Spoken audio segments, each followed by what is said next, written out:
Mulbagal Madras road पर वाक़ई furniture की बड़ी दुकान में अचानक आग लग गई। कल रात ये वाक़या यहाँ पेश आया। इसकी इतला देते हुए हमारे नुमाइंदे इस्माइल ने बताया कि बड़ा भारी नुकसान पहुँचा है।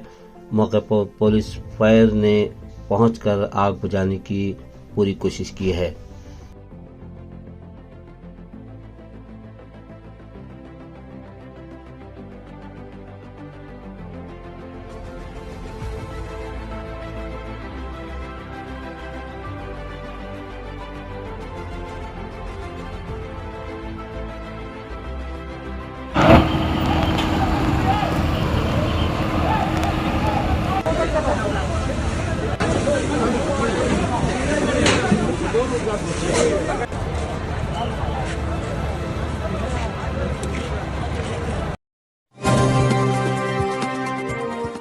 आप देख रहे हैं सदाए हिंद उर्दू।